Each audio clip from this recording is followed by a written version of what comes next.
Hello, welcome back to Basic Drawing. My name is Brooke. Today we're going to focus on people. We're going to learn how to draw facial expressions and bodies in motion. Are you ready to get started? Last time I used Ed Emberley's drawing book of animals. Today I'll be using Ed Emberley's drawing book of faces, just to give us a basic idea of how to draw bodies and facial expressions. First, let's start with faces.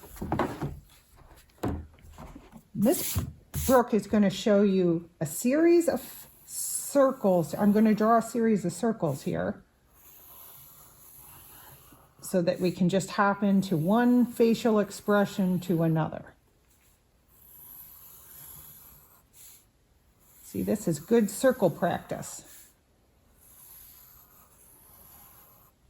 When I get to the corner of my paper, I'm noticing my circles get a little bit more like ovals. That's okay. Let's see.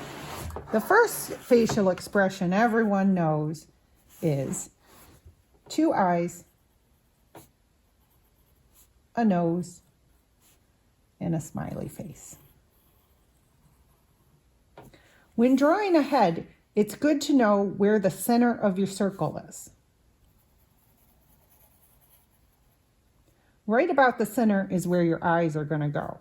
You'll find your nose and your mouth under that. The rest of your head is up here, and this is the forehead for your bangs, your hair. You'll find that almost all faces are drawn with the eyes in the center of the circle. There's a happy face.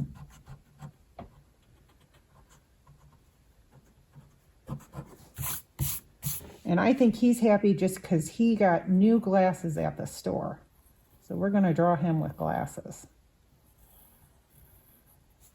And to draw back to the ears, ears start at the top of an eye and they end at the end of your nose. So if you were to look in the mirror, you'd see your ears are about from your eyes to your nose. So I know my glasses, the arm of my glasses will go to the top of my ear. And there's a happy boy with new glasses. But what if he were really sad? I could draw his eyes and his nose, and I do a downward for his mouth, and maybe I draw some eyebrows like this. Sad or worried. Let's find some other facial expressions here. Let's try Puzzled Polly.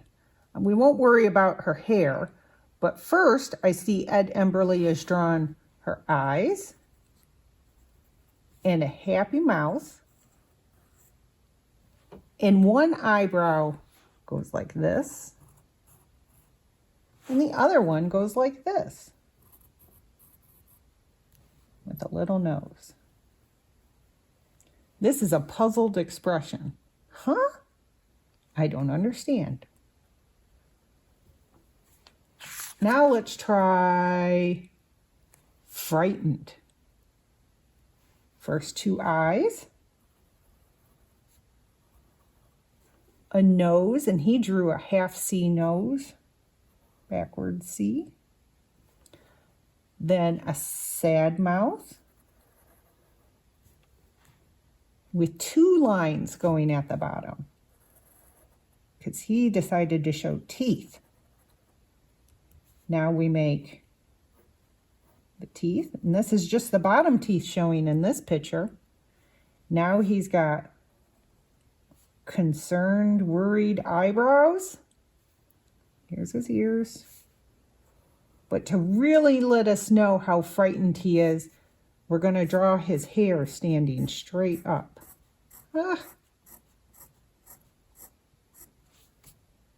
Miss Brooke doesn't think he looks frightened enough. So you know what? I'm going to take my handy eraser And I'm going to make his mouth bigger. So I make my U come down more. My teeth go down here now. I'm going to fill in this space. So you can tell it's the inside of his mouth. Now he's yelling, ah! And last, oh, here's angry. If we were to change his eyebrows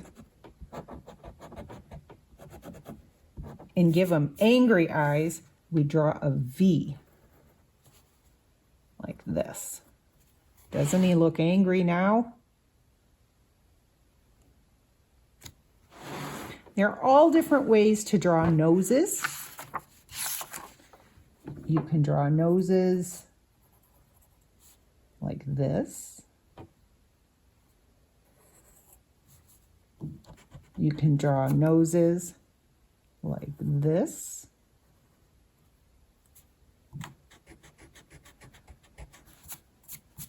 Or this. Or even a circle.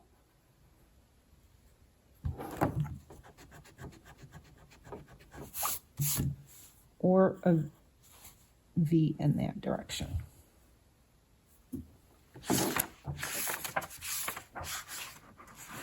Look at this guy's expression. It looks like he ate something really not appealing. He didn't like the taste of that. He's got different eyes than we've been drawing. He's got eyelids on his eyes. So we draw bigger eyes like this. And to draw the eyelids, we draw all the way through the circle like this, with dots in the middle. He's got a little nose. And for his mouth, I'm going to draw his tongue first. So I'm going to draw a U. And then like that. And then if you darken the mouth, the tongue will really stick out. Now I see his eyebrows touch his eyes. And he's got a teardrop. A teardrop is like starting out like a triangle, but instead of drawing a straight line at the bottom, you make a little U. Like that. And I can see he did kind of messy hair, which is another way of drawing. There you go, like that. Little ears. Next, I'd like to show you some basic ideas for bodies. When preparing for these lessons for you today, I was looking at all of the books in our art section, and we have 3 collections talking with the artist who illustrate children's books.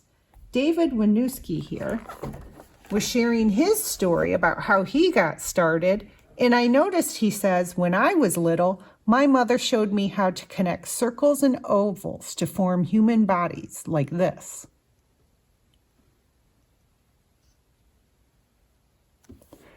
That very much reminded me of Ed Emberley and how he shows you how to do bodies, although he doesn't use the circles and ovals.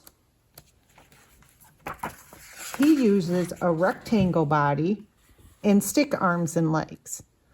But the idea is the same. This helps you sketch and doodle out how the movement of the body works. To draw a basic body, you have a head, and I always start at the head. Then you have your body, which consists of your shoulders all the way down to the bottom of your rump. So this will be your belly, your shoulders, all the way through your hips and the bottom of your rump. And then this is where your thighs, a little knee, and your legs go. So this is the idea of the circles and the ovals. And then feet. And then your upper arm starts right at the shoulder, and elbow, hands.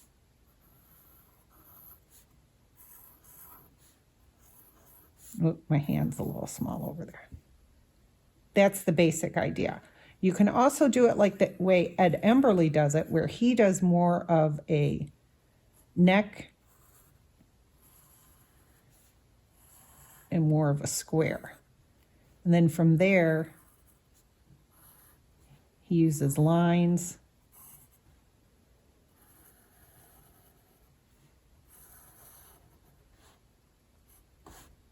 Like so. Then you can fill in the lines.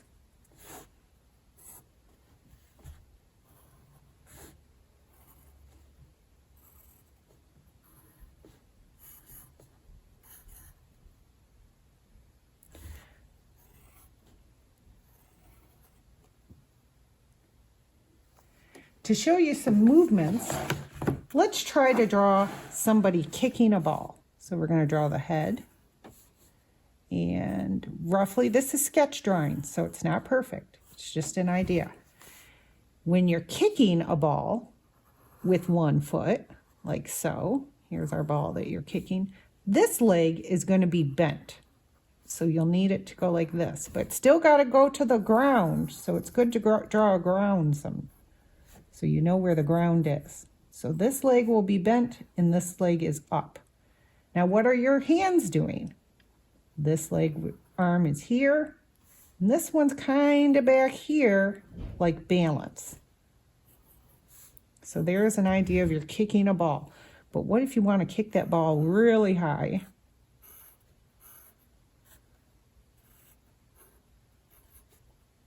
Your arms would be the same, and this leg would pretty much be the same. But this leg would be way up like this. And I bet you your toes would be kind of pointed out too. And then your ball would be that much higher. Now if you're sitting,